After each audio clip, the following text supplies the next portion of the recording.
जैसे जैसे देश में बेरोजगारी बढ़ती जा रही है, वैसे वैसे क्राइम बढ़ते जा रहे हैं और इसी के साथ साथ देश में हर जगह ई रिक्शा चालक बढ़ते जा रहे हैं और ज़्यादातर जो ई रिक्शा चलाने वाले हैं वह पहले से ही आपराधिक गतिविधियों में लिप्त जो युवक और शख्स हैं वो ई रिक्शा चला रहे हैं ज़्यादातर मामलों में। तो अभी हाल ही में एक ऐसी ही घटना ई रिक्शा चालक की सामने आई जो आपको अब ई रिक्शा वालों से सचेत रहने के लिए एक शिक्षा देगी। हाल ही में जो बेगमपुर से बेगमपुर से महादेव चौक पर एक व्यक्ति नारायण दत्त तिवारी रिक्शा चलाता था।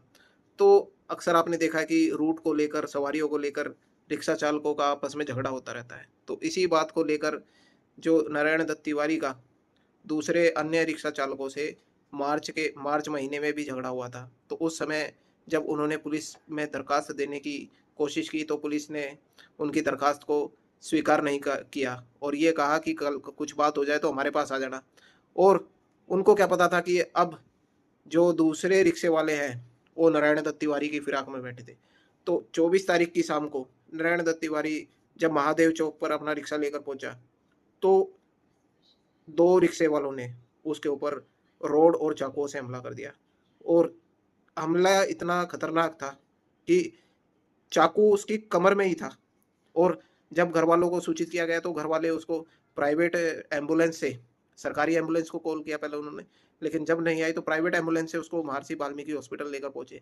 वहाँ पर डॉक्टरों ने उस पर उसको हाथ नहीं लगाया। उसके बाद वही वही प्राइवेट हो एम्बुलेंस उसको लेकर अंबेडकर हॉस्पिटल के लिए निकला।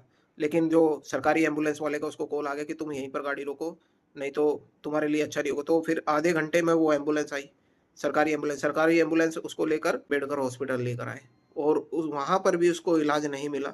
जिसके बाद उसकी माता अपने बेटे को लेकर सफदरजंग की तरफ निकली, लेकिन रास्ते में ही उसने दम तोड़ दिया। और सबसे बड़ी बात देखिए 4 घंटे तक जो चाकू है, वो उसकी कमर में गड़ा रहा। इसमें एक सबसे बड़ी लापरवाही जो सामने आई, जो जैसा घरवालों का आरोप है, एक तो पुलिस प्रशासन की और दूसरा अस्पताल अस्पताल प्रशासन की। क्योंकि उन लोगों ने उसको सही समय पर उसको इलाज नहीं दिया और ना ही ये बताया कि ये इलाज यहाँ हो सकता है, नहीं हो सकता।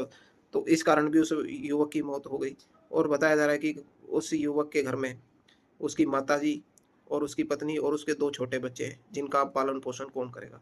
तो हमारा सभी नागरिकों से निवेदन है कि यदि आप सड़कों पर चल रहे हैं और आजकल आप आतंक देख ही रहे हैं ई-रिक्शा चालकों का, तो आप इनसे थोड़ा बच के रहें क्योंकि ये सभी लोग हथियार बंद होकर अपने साथ चलते हैं और जिससे ये कुछ नहीं देखते, सीधा ये हथियार ही निकालते हैं और इनको किसी के मरने-जीने से कोई मतलब नहीं।